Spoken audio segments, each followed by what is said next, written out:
Keep it going for Gunner, everybody, your host, and for Jack, and for yourselves for making it out here. Thank you guys for supporting live comedy. It's good to be here. I love this weather. How do we feel about this crazy weather we're having? You guys into it? I love it. As a fat guy, I'm thriving in this weather.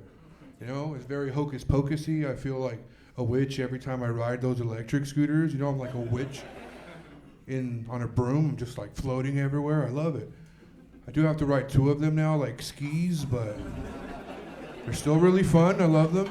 They're really convenient. You can park them wherever you want, too, in case you guys didn't know that. You can just, like, throw them off the highway overpass or, like, throw them at your enemies, whatever you want. Build a little fort. I think I saw that recently. I have some in my apartment right now. You know, they're just soaking in the sink, you know. My wife keeps getting mad. She's like, you got to put them in the dishwasher. I'm like, baby, I don't think those catalytic converters are dishwasher safe, you know? Precious metals, hand wash only. We gotta take care of them. Let's see. Have we ever had our catalytic converter stolen here? Anybody?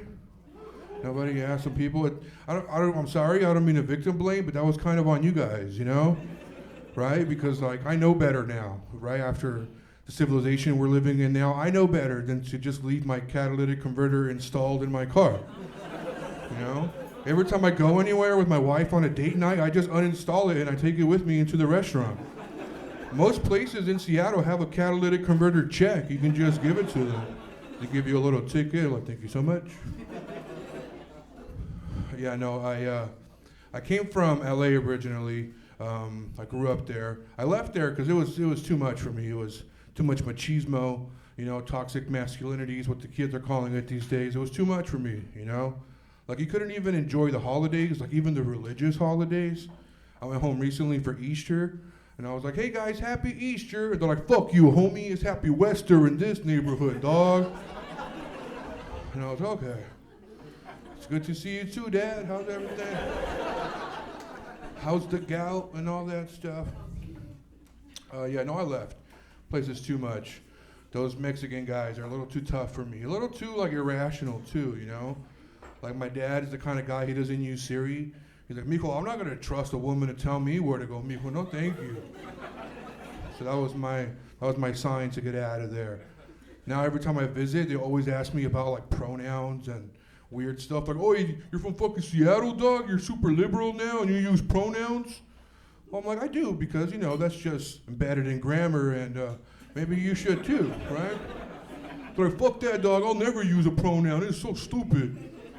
I'm like, bro, you want everybody to call you a little joker, man. That's the dumbest pronoun I have ever heard in my whole life. Why don't you give it a rest with the pronouns? Maybe go to a parent-teacher conference or something. Support your kid at t-ball practice. Yeah, no, I left LA, like I said, too toxic for me. Wasn't for me. It was kind of like a transition period for me when I got to Seattle, though, because I didn't know a lot of the new terms. You know, people just kept calling me them, like POC. You guys know what that is, a POC? If you don't know, POC is a person of color.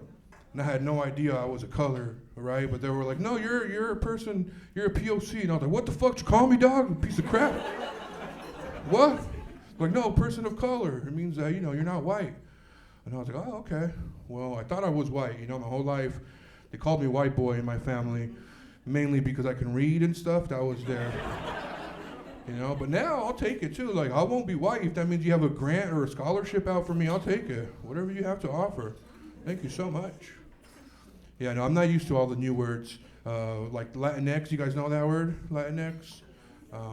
If you don't know, Latinx is just another way to spell Latin. It's, you know, gender inclusive, right? So it doesn't, you know, show you what gender it is. I kept reading it as Latinx, though, every time I saw it. I was like, Latinx? What is that? I felt like it was some crazy chola, you know? She kept showing up to all of my business meetings, like, oh shit, be careful, guys. Latinx is out here tonight. She's plotting all kinds of shit. All right, let's see. We've been following basketball, anybody? Some people know. Apparently LeBron James Jr.'s son got drafted. Did you guys hear about this? And he's like on the Lakers, and he's not very good, but he's on there, you know? And I'm super done with nepotism. Like, I'm over it. I got passed over in my day job because of nepotism. You know, the promotion went to the boss's son, so I'm done with it. I'm not watching porn anymore. I'm done with that. right? Because that's like the most nepotistical porn. You'll be watching it and you wonder sometimes, like, I wonder if this actor got this part because they're really good at sex. Nope, it's just because their dad is also in that movie, you know? All right, guys, that's my time. Thank you so much. Have a good night.